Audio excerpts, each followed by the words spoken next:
زمانے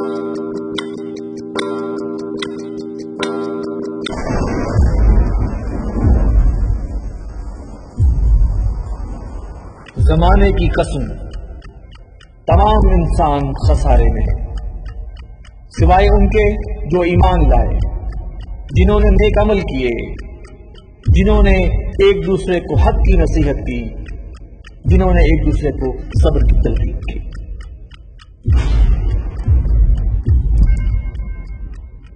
بسم اللہ الرحمن الرحیم۔ السلام علیکم ناظرین، میں ہوں وسیم احمد اور آپ دیکھ رہے ہیں تازہ ترین خبروں پر تبصروں اور تجزیوں کا پروگرام زمانہ گواہ ہے۔ ناظرین، تقسیم ہند کا نامکمل ایجنڈا کشمیر مظفر وانی کی شہادت کے بعد مزید سلگ رہا ہے۔ پہاڑوں، جھیلوں، جھرنوں اور پھولوں کی جنت نظیر سرزمین میں انڈین آرمی ظلم و بربریت کی وہ تاریخ رقم کر رہی ہے جس کی مثال شاید دنیا میں کہیں نہ مل سکے۔ کشمیر کے باسیوں کا جرم صرف اتنا ہے کہ وہ دنیا کی سب سے بڑی جمہوریت سے اپنی خواہش اور UN کی قراردادوں کے مطابق جینے کا حق مانگ رہے ہیں۔ سوال یہ ہے کہ پلیبسائٹ کا حق کیا دنیا میں کسی قوم کو نہیں دیا گیا؟ اگر دیوار برلن گر سکتی ہے، ایسٹ تیمور الگ ہو سکتا ہے، برطانیہ کے باسیوں کو یورپی یونین کے ساتھ رہنے یا نہ رہنے کے لیے ریفرنڈم کروایا جا سکتا ہے، تو پھر عالمی طاقتوں نے وادی کشمیر میں انڈین آرمی کو لائسنس ٹو کل کیوں دے رکھا ہے؟ ہم مسئلہ کشمیر کے حوالے سے آج اس خصوصی پروگرام میں کشمیر کی تازہ ترین صورتحال اور اس مسئلے کا ممکنہ حل جاننے کی کوشش کریں گے۔ اسٹوڈیو میں میرے ساتھ تشریف فرما ہے محترم جناب مرزا ایوب بیگ صاحب، آپ سپوکس مین ہیں تنظیم اسلامی کے۔ ان کے ساتھ تشریف رکھتے ہیں دفاعی تجزیہ نگار بریگیڈیئر غلام مرتضی صاحب، اور ٹیلی فون لائن پر دہلی سے ہمارا ساتھ دیں گے معروف دانشور اور کالم نگار جناب شاہد لون صاحب، اور last but not the least مقبوضہ کشمیر میں تحریک حریت کی سب سے معروف اور معتبر شخصیت جناب سید علی شاہ گیلانی صاحب۔ آئیے پروگرام کا آغاز کرتے ہیں۔ سب سے پہلے دہلی میں شاہد لون صاحب سے بات کرتے ہیں۔ شاہد لون صاحب السلام علیکم۔ وعلیکم السلام ورحمۃ اللہ وسیم صاحب۔ شاہد لون صاحب یہ فرمائیے کہ مظفر وانی کی شہادت اور اس کے بعد ہونے والی شہادتوں نے تحریک آزادی کشمیر میں کتنی جان ڈالی ہے؟ جی وسیم صاحب، آپ کو پہلے یہ بتاتا چلوں کہ برہان وانی کی شہادت سے پہلے بھی یہ سلسلہ جاری تھا آزادی کا، اور آزادی کی جدوجہد 1947 سے بالکل جاری رواں اور دواں تھی۔ جی، یوں نہیں ہے کہ برہان وانی کی شہادت کے بعد یہ اچانک سے یہ لہر اٹھ گئی ہے۔ ایک یہ لہر پہلے بھی نیا بوسٹ تو ضرور ملا نا آپ کی تحریک کو؟ جی تحریک تو ہر سال ایک ٹریگر پوائنٹ، کچھ نہ کچھ ٹریگر پوائنٹ ہر سال ہوتے رہتے ہیں، کیونکہ سوشل میڈیا کا بہت دور زمانہ آج کل ہے، تو اس وجہ سے بہت زیادہ جگہ پہ بات پہنچی ہماری۔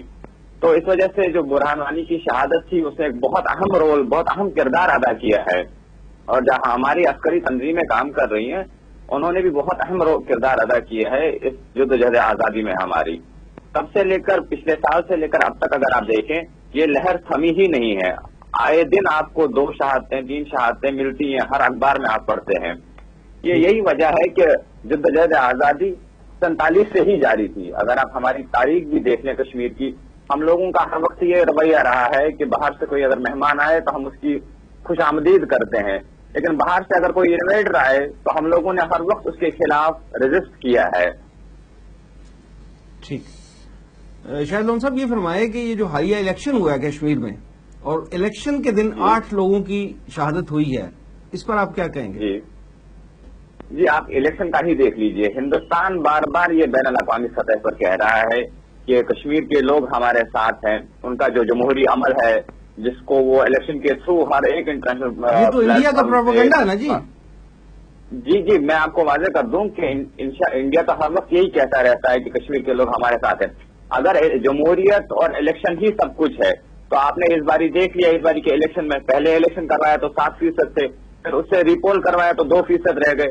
تو اس سے آپ کو یہ ثابت ہوتا ہے کہ کشمیری جب بھی اگر ووٹ ڈالتے ہیں، چاہے تعداد زیادہ ہو چاہے تعداد کم ہو، وہ اس لیے ووٹ نہیں ڈالتے کہ وہ ہندوستان کے ساتھ ہے۔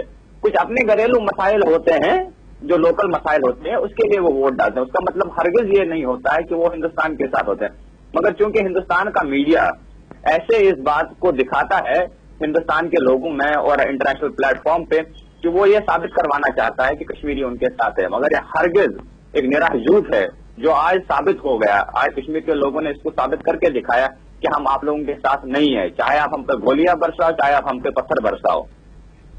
ٹھیک، یہ فرمائیں کہ یہ جو انڈین مظالم کی ویڈیوز آتی ہیں، بچے کالج کے بچے اور بچیوں پہ مظالم جو ہو رہے ہیں ان کی ویڈیوز آتی ہیں، آپ کی وادی میں انٹرنیٹ پہ مسلسل پابندی ہے لیکن ویڈیو جو ہے وہ منظر عام پہ آ رہی ہیں، خبریں باہر آ رہی ہیں، یہ کیسے ممکن ہے؟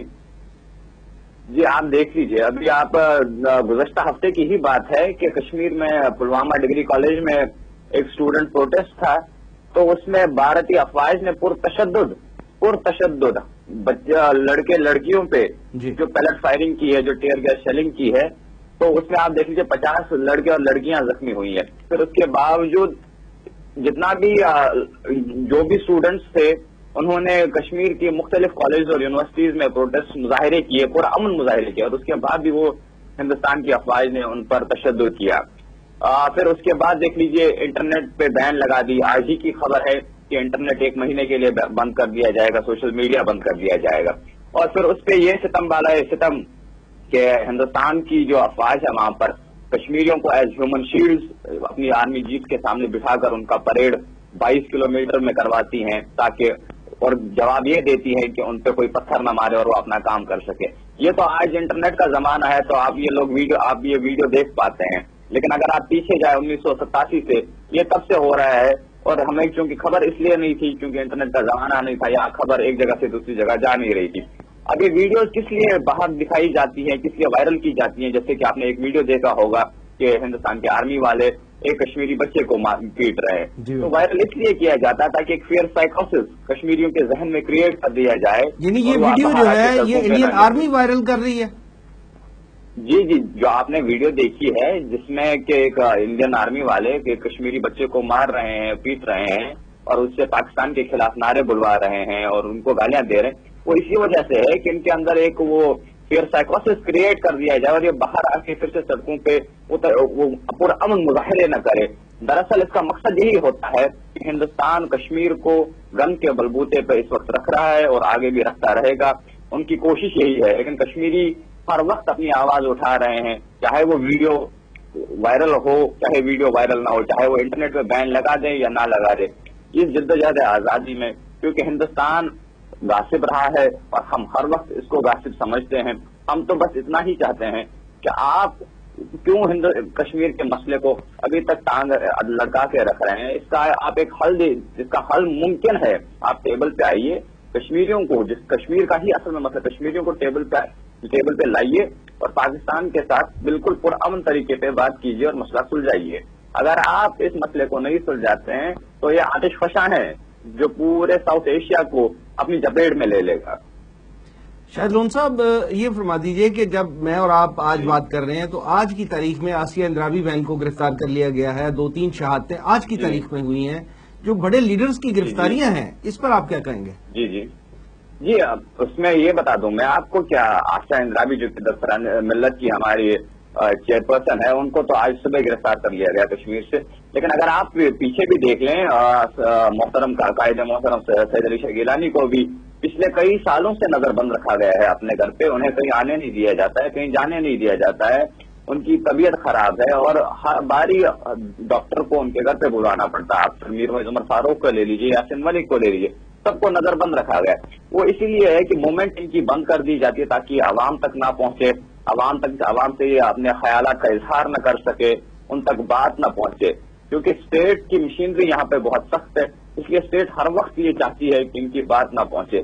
اب آسیہ اندرابی کا معاملہ یہ ہے کہ آسیہ اندرابی تو کھل کے کہتی ہیں کہ ہم لوگ کشمیر میں یہ جو جبری قبضہ ہے، اس جبری قبضے کے خلاف، اور وہ ہر وقت بات اعلان یہ بات کہتی ہے کہ ہم لوگ اس جبری قبضے کے ہر وقت خلاف رہیں گے اور اپنے مظاہرے درج کرواتے رہیں گے. کیونکہ وہ پچھلے بہت وقت سے یہ اپنے جتنے بھی مظاہرے ہیں وہ درج کرواتی رہی ہے، اور اس باری بھی ان کا ایک مظاہرہ تھا، اس وجہ سے پھر سے ان کو گرفتار کر دیا گیا ہے. شاہد لون صاحب یہ فرمائیے کہ مسئلہ کشمیر کے حوالے سے آپ پاکستان کے رول کو کس نظر سے دیکھتے ہیں؟ جی وسیم بھائی، پاکستان کا جیسے ہمیں ڈپلومیٹک سپورٹ ہماری تحریک کو حاصل ہے 1947 سے لے کر ابھی تک، وہ اس رول کو کشمیر میں ہر وقت سراہا جا رہا ہے. پچھلے کچھ دہائیوں میں جتنا وقت بیتا گیا اور ہندوستان مضبوط ہوتا گیا، پاکستان کے کچھ عناصر ایسے پاکستان کے لیے پیدا بھی ہو گئے یا کروا دیے گئے، جس سے پاکستان کو ڈسٹیبلائز کرنے کی کوشش کی گئی ہے، تو اس سے پاکستان کا امپیکٹ تھوڑا کم ہو گیا ہے. لیکن اگر آپ دیکھ لیں، پاکستان واحد ایک ایسا ملک ہے جس نے ہر وقت کشمیر کی تحریک آزادی کو سپورٹ کیا ہے اور برملا کہا ہے کہ کشمیریوں کو حق خود ارادیت کا اختیار ہے، ان کو خود اپنا مستقبل کا فیصلہ کرنے کا حق ہے. ابھی جو ریسنٹلی ابھی ہم نے یہاں پہ دیکھا ہے کہ کشمیر پالیسی جو پاکستان کی ہے، جو جس کی صدارت مولانا فضل الرحمان کر رہے ہیں، اس کا ہم نے یہاں پہ مزاحمت اس کی ہے کہ مولانا فضل الرحمان کو اس کمیٹی سے ہٹایا جائے اور جو پاکستان کی ڈیڈ کشمیر پالیسی ہے اس کو تھوڑا مستحکم کیا جائے، تاکہ پاکستان انٹرنیشنلی ڈپلومیٹک فورمز پہ اپنا پوائنٹ آف ویو بڑی مضبوطی سے رکھے. ابھی تک تو یہ یہاں پہ کہا جا رہا تھا بھارت کی طرف سے کہ پاکستان ہی اس کو یہاں سے سپورٹ کر رہا ہے، کشمیر کی کوئی انڈیجینس تحریک نہیں ہے. لیکن اب پچھلے دہائی میں آپ دیکھ لیجئے یہ ساری انڈیجینس موومنٹ پاکستان کا بھی سپورٹ رہا ہے، لیکن بائی اینڈ لارج یہ یہاں پہ ایک انڈیجینس موومنٹ ہے. اور جہاں تک بات رہی پاکستان کیا کر سکتا ہے، یہ کس پاکستان کے حوالے سے، پاکستان کشمیر میں ایک عام رائے یہ ہے کہ پاکستان ہمارا محسن ملک ہے جس نے ہر وقت ہماری تحریک کے لیے قربانیاں دی ہے، ہماری تحریک کا ساتھ دیا ہے. شاہد لون صاحب، آپ کا تعلق چونکہ وادی کشمیر سے ہے، آپ بہتر انالیسس جو ہے وہ اس حوالے سے دے سکتے ہیں. یہ فرمائیے کہ کشمیر میں کتنے پرسنٹ لوگ ہیں جو پاکستان سے الحاق چاہتے ہیں، اور اندازاً کتنے پرسنٹ لوگ ہیں جو انڈیپینڈنٹ کشمیر کی بات کرتے ہیں؟ جی، پاکستان سے الحاق کی بات اگر آپ رائے عامہ کشمیر کی جنرل پبلک کی رائے عامہ دیکھیں تو آپ یہ دیکھ پائیں گے یہاں پہ کہ عمومی طور پر تو 60% سے اوپر ہی آپ کو یہاں پہ نظر آئے گا کہ جو کشمیری عوام ہے جو پاکستان کے ساتھ جانا چاہتے ہیں، وہ اس وجہ سے نہیں ہے کہ جی جو مور دین 60% لوگ جو ہے وہ پرو پاکستان ہیں. جی بالکل. ہوا کیا تھا کہ اصل میں 1987 سے پہلے تو یہاں پہ دو ہی رائے ہوا کرتی تھی، اگر ریفرنڈم ہوتا ہے یا تو پاکستان کے ساتھ جائیں گے یا تو کشمیر کے ساتھ جائیں گے. لیکن 87 سے ہوتے ہوتے اب 30 سال ایسے ہو گئے کہ ایک نیا شوشہ بھی چھوڑ دیا گیا ہے جس کا نام ہے آزاد کشمیر، انڈیپینڈنٹ کشمیر کا، جس کا کہ پہلے کسی کو نہیں پتا تھا. اب وہ بھی چونکہ پروان چڑھ رہا ہے کشمیر میں، نئے نیریٹوز آتے جاتے ہیں اور وہ پروان چڑھتے ہیں وقت کے ساتھ. لیکن یہ کہ بہرحال جو مثبت جذبہ ہے وہ یہاں پہ یہی ہے کہ 60% سے زائد لوگ آپ کو یہاں پہ کہیں گے جو کہ ہم پاکستان کے ساتھ جانا چاہتے ہیں. وہ اس وجہ سے کہ ہماری ثقافت، ہمارا تمدن، ہمارا مذہب سب ان کے ساتھ ملتا ہے، اور وہ نیچرل ٹریڈ روٹ جو ہمارا ہے وہ وہیں سے جاتا ہے. شاہد لون صاحب، یہ فرمائیں کہ کشمیر کے حالات کو اس نہج تک پہنچانے میں پی ڈی پی رولنگ جو گورنمنٹ ہے اس کا کتنا رول ہے؟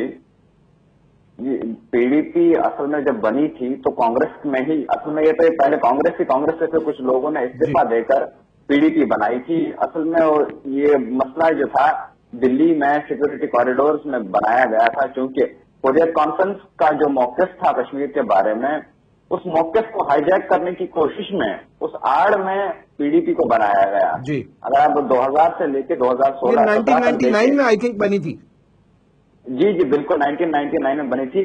پی ڈی پی کانگریس میں سے 6 لوگوں نے استعفا دیا تھا اور تب جا کے پی ڈی پی کو الگ سے بنایا گیا تھا. مفتی سعید صاحب کی سربراہی سے لے جی مفتی سعید کی سربراہی میں. مفتی سعید چونکہ وزیر داخلہ بھی رہ چکے تھے ہندوستان کی 1990 میں، اور مفتی سعید ہی پہلے انسان تھے جنہوں نے کہ armed forces special powers act Kashmir میں لاگو کروایا تھا. اور یہ وہی آرمڈ فورسز ایکٹ ہے جس کی وجہ سے اگر کوئی بھی ہندوستانی سیکورٹی اہلکار یہاں پہ کوئی بھی جرم کرتا ہے تو اس کو اس کی وجہ سے کورٹ میں نہیں لیا جا سکتا، اس کے خلاف کوئی بھی جرم عائد نہیں کیا جا سکتا، اور وہ ابھی تک وہ لا چل رہا ہے. 1999 میں پی ڈی پی بنی اور 2017 تک پہلے 8-10 سال تو انہوں نے یہی کیا کہ مجاہد یہاں کے مجاہدین جو شہید ہو رہے تھے یا بچے جو زخمی ہو رہے تھے ان کے گھر جا کر ان کا حال چال پوچھا کرتے تھے. لیکن پھر جب انتخابی عمل آیا تو انہوں نے پھر سے وہی رخ اختیار کر لیا جو کہ نیشنل کانفرنس کا تھا، کانگریس کا تھا. دراصل یہ ایک ہی تھالی کے چٹے بٹے ہیں، کانگریس، این سی اور پی ڈی پی، پھر بدلتے رہتے ہیں، ہاتھ اور بازو وہی ہوتے ہیں. یہ تو کہتے ہیں کہ ان کا رنگ بدل جاتا ہے لیکن ڈنگ ان کے نہیں بدلتے. تو پی ڈی پی نے اس باری جو پھر اتحاد ان کا اس باری ہند نواز بی جے پی کے ساتھ ہوا، اس میں تو انہوں نے بہت زیادہ ہی مظالم ڈائے ہیں. شاہد لون صاحب فائنلی یہ فرما دیجئے جی کہ جیسے انڈین حکومت نے ظلم بربریت سے سکھوں کی تحریک کو دبا لیا تھا، جیسے سری لنکا میں تامل ناڈو کی جو تحریک تھی اس کو سنپ کر لیا گیا تھا، آپ کیا سمجھتے ہیں کہ تحریک آزادی کشمیر کو جو ہے وہ دبایا جا سکتا ہے؟ تحریک آزادی کشمیر کے حوالے سے آپ پوچھ رہے ہیں؟ جی، کیا اس تحریک کو دبایا جا سکتا ہے؟ 1947 سے لے کر آج تک ہم نے کہا ہے کہ ہم نے جبری قبضے کے خلاف ہیں. یہ جو غاصبانہ طریقہ آپ نے آزمایا ہے، جبر و تشدد ظلم اپنایا ہے یہاں پہ، ہم اس کے خلاف ہیں. آپ اگر تامل ناڈو کو دیکھ لیں یا پھر باقی جگہوں کو دیکھ لیں جہاں پہ ہندوستان نے اپنا اچانک یہ ذہن استعمال کر کے ان تحریکوں کو دبایا ہے، اس کی وجہ یہ تھی کہ ان لوگوں کی ثقافت اور تمدن ہندوستان کے ساتھ ملتی تھی اور چونکہ اسیمیلیٹ بھی ہوئے تھے کلچرلی وہ. لیکن اگر آپ کشمیر کے حالات، کشمیر کا جائزہ لیں گے تو آپ دیکھیں گے کہ کشمیر میں اس کا بالکل برعکس آپ کو چیزیں نظر آئیں گی. مسلم ڈومینیٹڈ ایریا ہے، پھر یہ کہ مذہب کے ساتھ لوگوں کو زیادہ ایک رغبت ہے، اور باقی پھر یہ کہ ابھی جو نئی جنریشن ہے، تیسری جنریشن ہے، جنہوں نے پچھلے 30 سال میں خالی ظلم اور بربریت ہندوستان کی طرف سے دیکھی ہے، وہ اسی شیڈ میں پڑے بڑے ہیں، اور ان کا تو بس ایک ہی مستحکم یقین ہے کہ انشاءاللہ آزادی لے کر رہیں گے، چاہے ہندوستان جتنا بھی اپنا ملٹری مسل ہو. یعنی آپ کا خیال ہے کہ یہ تحریک دبنے والی نہیں ہے؟ تحریک دبنے والی نہیں ہے. آپ اگر سلسلے کا جائزہ لیں، 1987 سے جو عام ریویلین سٹارٹ ہوئی، پھر 1995 میں تھوڑی کم پڑ گئی، پھر 2000 میں پھر سے اٹھی، اور 2008 تک سے کم ہوئی، ابھی پھر سے اٹھ رہی. یہ تو ایک پروسیس عمل ہے جس عمل میں اپ ڈاؤن آتے رہتے ہیں، لیکن یہ ختم ہونے والا جذبہ نہیں ہے. الحمدللہ یہاں کے نوجوانوں نے اب اپنے کندھوں پہ اس تحریک کو لیا ہے اور اس کو منزل مراد تک پہنچ ہی جائیں گے. انشاءاللہ. شاہد لون صاحب ہمیں وقت دینے کا بہت شکریہ. ایوب بیگ صاحب، آپ نے شاہد لون صاحب کی گفتگو سنی، کیا تبصرہ فرمائیں گے؟ بسم اللہ الرحمن الرحیم. وسیم صاحب، میں ان کی اس بات سے تو 100% اتفاق کرتا ہوں کہ کشمیریوں نے آزادی کی تحریک بالکل آغاز 1947 سے ہی کی ہوئی ہے. البتہ یہ ایک فرق کے ساتھ کہ اس تحریک کی صورتیں بدلتی رہیں. مثلا میں آپ کو بتاتا ہوں کہ 1947-48 میں کھلی جنگ ہوئی تھی، جس میں ہماری طرف سے ہمارے پختون بھائیوں نے مداخلت کی تھی، اور کشمیر، اور اسی کا نتیجہ ہے کہ ہم کشمیر کا کچھ حصہ آزاد کرا سکے تھے، جسے آج آزاد کشمیر کہتے ہیں. یہ کھلی جنگ تھی.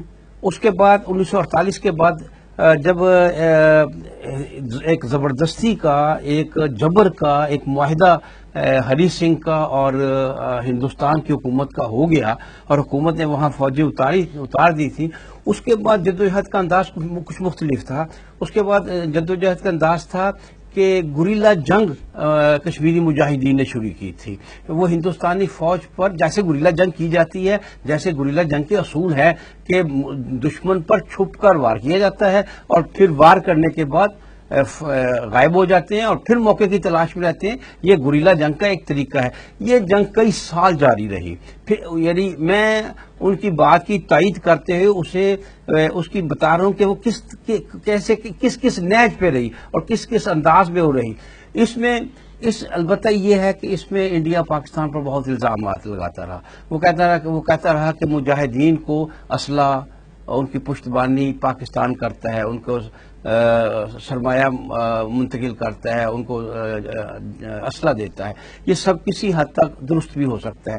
اصل میں بات یہ ہے کہ 1989 کے بعد جو تحریک شروع ہوئی وہ خالصتاً جو عوامی تحریک تھی، وہ لوکل تحریک تھی، انڈیجنس تحریک تھی، جس میں کوئی بیرونی ہاتھ نہیں تھا. اور اس کا اعتراف خود ہندوستانی حکومت کرتی ہے کہ یہ عوامی تحریک ہے، یہ مقامی لوگوں نے تحریک چلائی ہے. یہ ایک بہت اہم نقطہ ہے. تو آج بھی یہ کہہ رہا ہے کہ پاکستان آتنکوادی بھیج رہا ہے. دیکھیں، بات سنیں، معلوم ہو جاتا ہے، پتہ ایک بات ہے نا، وہ خود اقرار کر رہے ہیں، خود اقرار تو نہیں کر رہے. نہیں، انہوں نے اقرار بھی کیا ہے، لیکن جب آدمی بہت کھسیانہ ہو جائے نا تو پھر اس طرح کی باتیں بھی بعض اوقات کرتا ہے. یعنی اقرار کرنے کے بعد انہوں نے یہ بات بھی کہی ہے. اصل بات یہ ہے کہ دنیا کیسے دیکھتی ہے. دنیا نے اس بات کا اعتراف کیا ہے کہ یہ تحریک جو اس وقت چل رہی ہے، جو طلبہ و طالبات چلا رہے ہیں، جو نوجوان نسل چلا رہی ہے وہ حقیقت میں مقامی تحریک ہے، اسے کوئی کسی قسم کی بیرونی مدد حاصل نہیں ہے. لہٰذا اس لحاظ سے میں سمجھتا ہوں کہ میرے پاس کم از کم الفاظ نہیں ہیں کہ میں ان کی تحسین کروں، ان کشمیری نوجوانوں کی، ان کے جذبہ آزادی کی تحسین کروں کہ کس طرح وہ اپنی جانیں پیش کر رہے ہیں آزادی کی خاطر. بریگیڈیئر صاحب یہ فرمائیے کہ کیا آپ پاکستان کی کشمیر پالیسی سے مطمئن ہیں اور آپ سمجھتے ہیں کہ اس پالیسی کے ذریعے جو ہے وہ پاکستان کوئی اہم رول ادا کر سکتا ہے آزادی کشمیر میں؟ بسم اللہ الرحمن الرحیم. کشمیر کی جو پاکستان کی پالیسی کشمیر پر ہے، اس سے پہلے ذرا اگر ہم تھوڑا سا اس طرح بیگ صاحب نے کہا ہسٹوریکلی جائزہ لے لیں کہ ہوتا کیا رہا ہے کشمیر میں، تاکہ پتہ چلے کہ اب ہم کیا کر رہے ہیں، اس کا بیک گراؤنڈ ہے. پاکستان کے پاس بہت سے مواقع ایسے آئے کہ جب پاکستان کشمیر میں مطلب کچھ ایکٹیو رول ادا کر سکتا تھا، اور پاکستان نے اس وقت ان موقعوں سے کچھ فائدہ بھی اٹھایا. یعنی سب سے پہلے اس 47 کی وہ جو سب کانٹیننٹ کی ڈویژن ہوئی اور پاکستان ملک جو ہے ہمارے سے وجود میں آیا، اگر اس وقت سے ہم دیکھیں تو اس وقت کا جو ایجنڈا تھا جو ڈویژن کا، اس میں تو بات شامل تھی کہ جو اسٹیٹس ہیں انڈیپینڈنٹ اسٹیٹس، انڈین سب کانٹیننٹ بہت ساری تھی اور Kashmir second largest independent state تھی. اس فارمولے میں تو یہ تھا کہ وہ انڈیپینڈنٹ اسٹیٹس کو حق دیا گیا تھا کہ وہ خود جو بھی فیصلہ کریں گے اس کی بنیاد پر ان کو مطلب انڈیا سے الحاق کرنا چاہتے ہیں یا پاکستان سے الحاق کرنا چاہتے ہیں. اس میں انڈیا کا یہ کلیم رہا ہے کہ اس وقت جو وہاں کا کشمیر کا مہاراجا تھا اس نے ایکسیڈ کیا تھا انڈیا کو، حالانکہ اس نے خود سے اپنی یعنی انفرادی اس سے اپنی مرضی سے ایکسیڈ نہیں کیا تھا، بلکہ جب پاکستان نے وہاں پر قائد اعظم محمد علی جناح نے اس وقت جنرل گریسی کو کہا کہ انڈیا پر، کیونکہ وہاں پر میجورٹی پاپولیشن جو تھی کشمیر میں وہ مسلمانوں کی تھی اور اس کی بنیاد پر ان کو پاکستان کے ساتھ آنا چاہیے تھا، تو جب اور راستہ بھی اس زمانے میں پاکستان کے تھرو ہی کشمیر کو جاتا تھا، انڈیا سے براہ راست وہاں کے لیے کوئی روڈ لنک بھی نہیں تھا. انڈیا نے تو مطلب بائی ایئر اپنے ٹروپس وہاں اتارے تھے. راستہ جو تھا وہ کشمیر اور مظفر آباد اور یہ چکوٹی کے راستے سے، وہی مین روڈ جو تھی کشمیر کی سری نگر کی وہ تھی. تو پاکستان نے پھر جنرل گریسی نے بھی انکار کر دیا اپنی مطلب ہے، کیونکہ وہ جنرل ماؤنٹ بیٹن کو اس نے کہا کہ میں تو جنرل ماؤنٹ بیٹن جو گورنر جنرل ہے انڈیا کا اس کے حکم کا پابند ہوں، اور اس نے حکم نہیں دیا.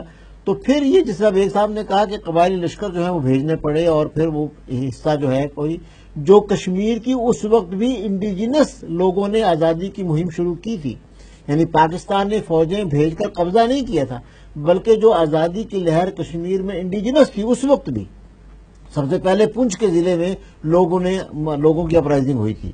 اس طرح اور بہت سے علاقوں میں چونکہ مسلمان اکثریت تھی اور وہ پاکستان سے الحاق چاہتے تھے اور آج بھی چاہتے ہیں. اب یہ دوسری جنریشن تیسری جنریشن جوان ہو رہی ہے، اس وقت بھی وہ پاکستان سے الحاق چاہتے. سر یہ تاریخی جائزہ آ گیا جی کشمیر پالیسی پاکستان. نہیں، میں اسی کے حوالے سے بات آگے بڑھا رہا ہوں نا کہ جب اس کی تمام پاکستان کی جو کوششیں تھیں، یو این او میں انڈیا لے کر گیا کیس کو، اور وہاں مطلب یہ طے ہوا کہ دونوں ملک اپنی فوجیں نکالیں گے، وہاں پلیبیسائٹ کی جائے گی، پلیبیسائٹ کا حق دے گا. پلیبیسائٹ کا حق جو ہے وہ انڈیا نے اس کو مطلب ہے اس پہ پورا نہیں اترا. انہوں نے الزام لگا کہ پاکستان نے فوجیں نہیں نکالی، حالانکہ مین حصہ جو تھا کشمیر کا زیادہ بڑا حصہ 75% انڈین ہیلڈ کشمیر ہے. پاکستان کے پاس تو ایک بہت چھوٹی سی پٹی ہے، انہوں نے بھی فوجیں نہیں نکالی، الزام پاکستان پہ دھر دیا. پھر یہ موقع آیا تھا ایک زمانے میں، وہ نون فیکٹ ہے ہسٹوریکلی کہ پاکستان نے آپریشن جبرالٹر جو 65 یو این آبزرورز کو جو ہے وہاں جانے کی اجازت یو این آبزرور پہ وہاں پر اس جو یو این او میں 48 میں لے کر گیا تھا انڈیا. اس کے بعد یہاں پر ایک United nation military observer group in India and Pakistan, وہ آفس اب بھی قائم ہے انڈیا میں اور پاکستان میں.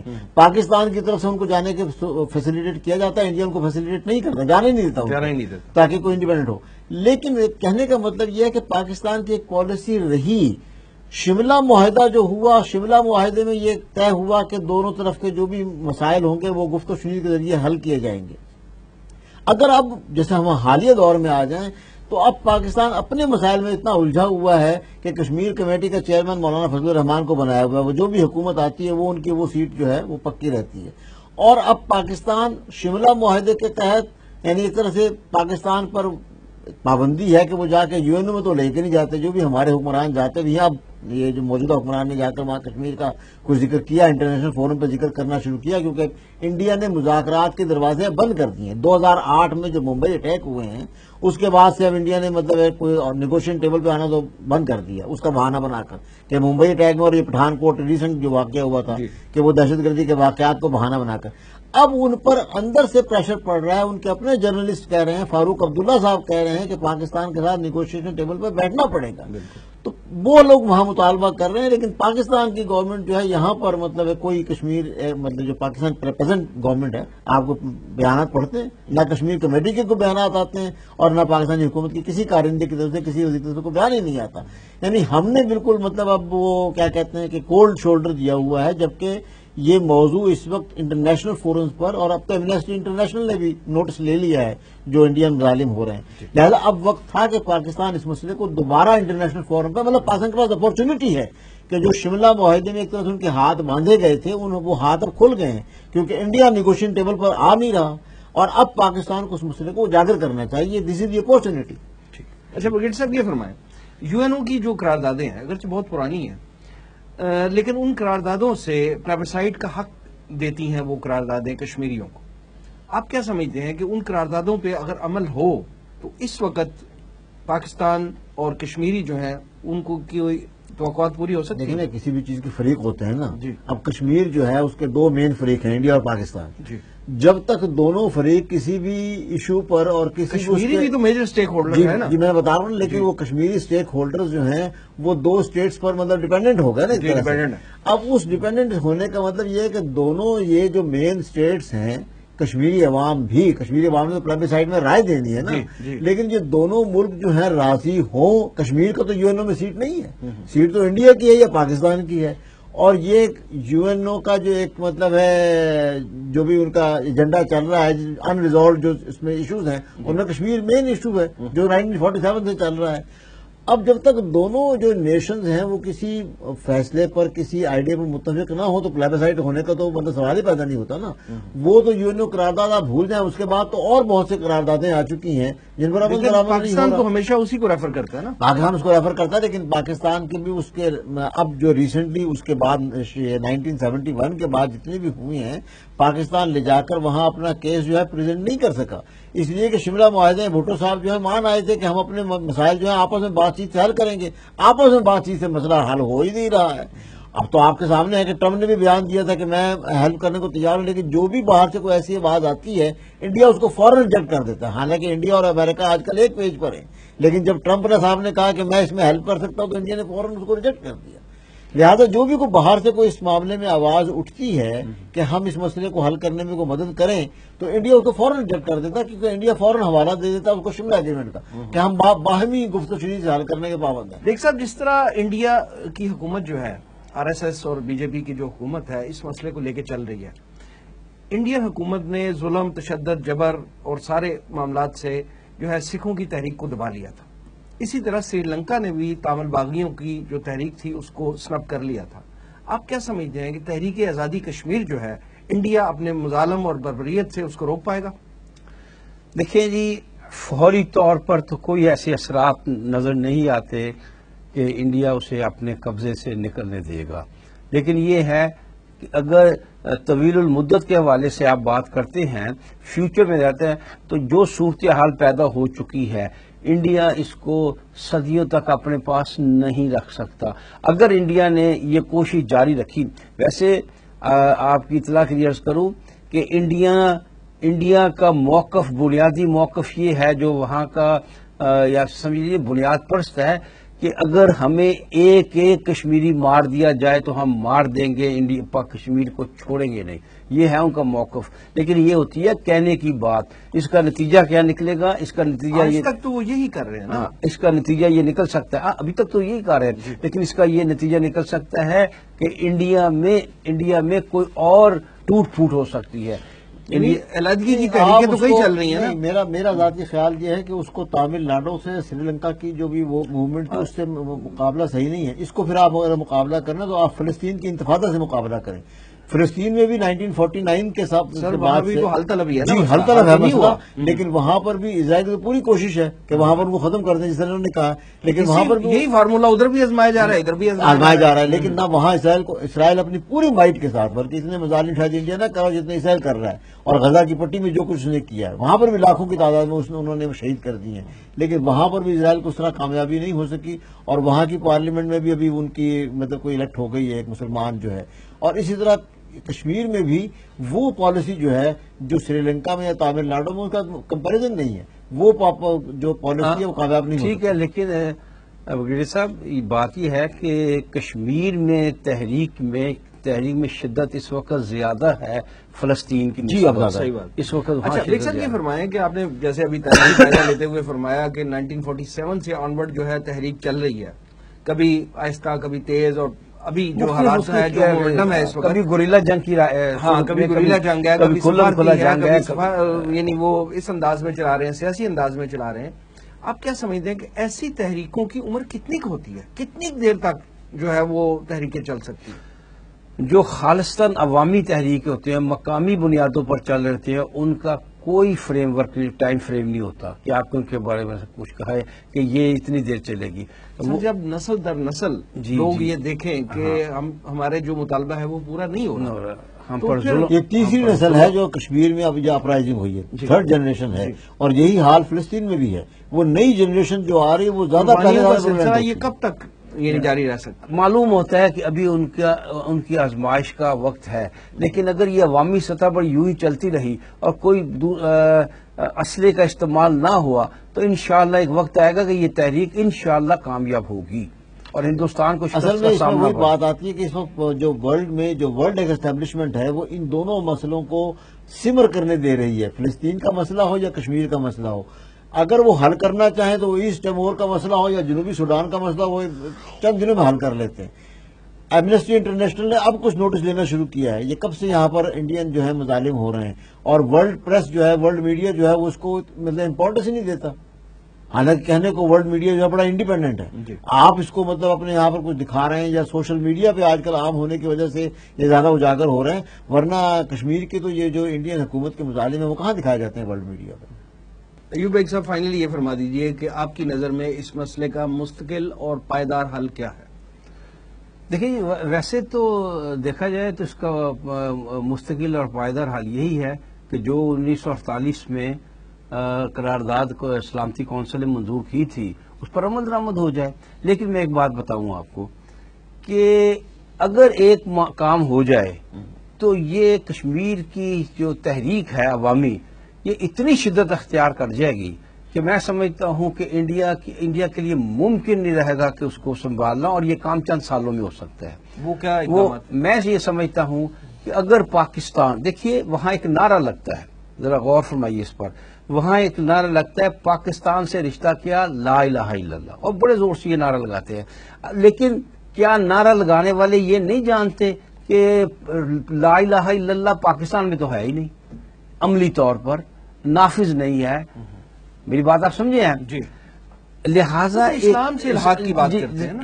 اسلام سے تو پھر وہ تو بہت وہ سے بھی مسلمان ہیں، یہ بھی مسلمان ہیں، اس ہیں، حوالے سے پھر بات تو کرتے ہیں۔ بہت سے اور دوسرے مسلمان ممالک بھی ہیں، اصل میں کہتے ہیں پاکستان سے رشتہ کیا، پاکستان سے رشتہ کیا، اس کی بات کرتے ہیں۔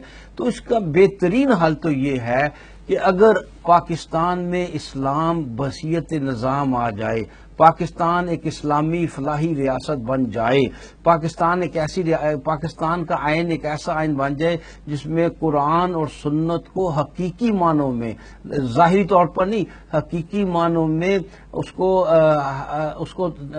یعنی تحفظ حاصل ہو قرآن اور سنت کا، اور کوئی آئین میں کوئی قانون قرآن اور سنت سے متصادم بننا ناممکن ہو جائے۔ یہ واقع ویسے ہمارے آئین میں تو ہے، لیکن یہ اگر حقیقت بن جائے اس کا اثر کیا ہوگا؟ اس کا اثر یہ ہوگا کہ کشمیری اب سمجھیں گے کہ واقعتاً پاکستان میں اسلام آ گیا ہے۔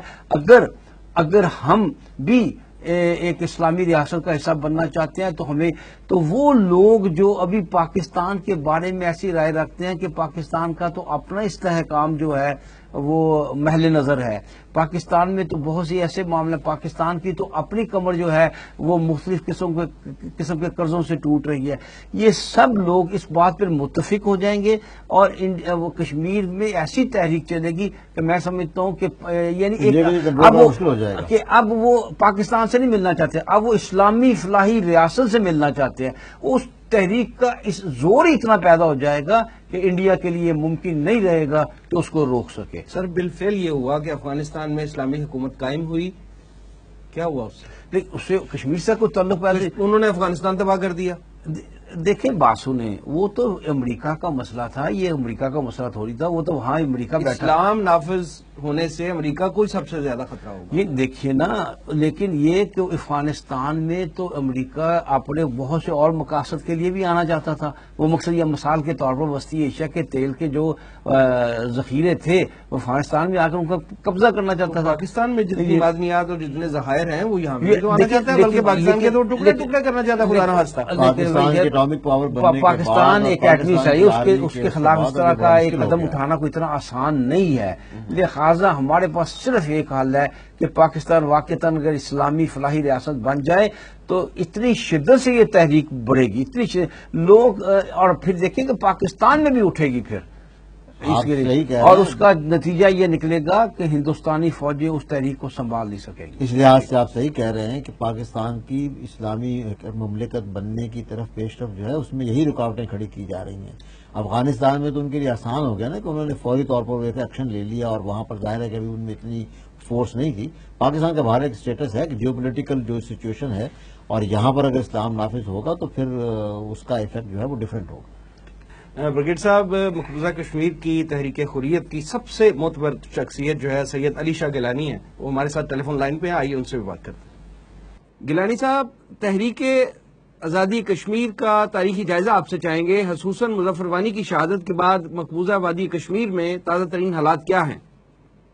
8 جولائی کو برہان الدین مظفر اور اپنے 2 ساتھیوں کے ساتھ جو جام شہادت نوش کر گئے، جی، اس کے بعد جو یہاں عوامی سیلاب ابھر آیا، اس کی مثال گزشتہ 70 سال میں بہت کم دیکھی جا چکی ہے. جی، اور کس طرح ہمارے جوانوں کو گولیوں کا نشانہ بنایا گیا، حالانکہ وہ نہتے جوان تھے. کسی کے ہاتھ میں کوئی ڈنڈا نہیں تھا، کسی کے ہاتھ میں کوئی کلاڑی نہیں تھی، جی، کسی کے ہاتھ میں کوئی بندوق نہیں تھی، کسی کے ہاتھ میں کوئی گرنیڈ نہیں تھا، لیکن نہتے جوانوں کو قتل و غارت گری کا نشانہ بنایا گیا اور 100 کے قریب جو ہمارے جوان ہیں وہ شہید ہو گئے. ٹھیک. اور اسی طرح 250 کے قریب ایسے ہمارے جوان ہیں جن کو پیلٹ گنوں سے جن کو بینائی سے محروم کیا گیا. اور پھر سینکڑوں کی تعداد میں کوئی 1000 سے زیادہ ایسے لوگ ہیں جو زخمی ہو چکے ہیں، اور ہزاروں کی تعداد میں لوگوں کو گرفتار کیا گیا اور نہ ان کو وادی میں نہیں رکھا گیا بلکہ جموں جیلوں میں ان کو بھیج دیا گیا. اور اب بھی ہزاروں کی تعداد میں جموں جیلوں میں ہمارے لوگ ہیں اور ان کو جو جن جیلوں میں وہ رکھے گئے ہیں وہاں ان پر اذیتیں ان کو پہنچائی جا رہی ہیں اور ان کو جو جیل مینول کے مطابق جو ان کو رزق اور جو ان کو کھانا مل جانا چاہیے تھا وہ نہیں دیا جا رہا ہے. اور ان تک جو ان کے رشتہ دار ہیں وہ ان تک پہنچ نہیں پا رہے ہیں، اس لیے کہ بہت لمبا سفر ہے. اور ان کو جو تکلیفیں پہنچائی جا رہی ہیں ان کی کوئی حد نہیں ہے. یہ سلسلہ جاری ہے اب بھی، اور یہاں اب بھی فوج کا قبضہ ہے، فوج کا تسلط ہے، اور یہاں جو پولیس ہے وہ بھی برابر بھارتی فوج کی طرح یہاں ظلم اور جبر کا رویہ اختیار کیے ہوئے ہیں. اور یہ سلسلہ جاری ہے. اور میں آپ سے کہہ رہا تھا کہ ہمارا حال یہ ہے کہ 2010 سے مسلسل میں گھر کی 4 دیواری میں محبوس رکھا گیا ہوں، اور باہر جانے کی اجازت نہیں ہے، اور یہاں تک کہ اگر کسی جگہ تعزیت کے لیے جانا ہو یا کوئی شادی کا موقع ہو یا کوئی اور مقصد ہو، جمعہ کی نماز تک بھی ادا کرنے کا موقع نہیں دیا جا رہا ہے، عیدین کی نمازیں تک بھی ادا کرنے کی اجازت نہیں دی جا رہی ہے۔ یہ ظلم اور جبر اور بربریت کی صورتحال ہے جس کا ہم سامنا کر رہے ہیں۔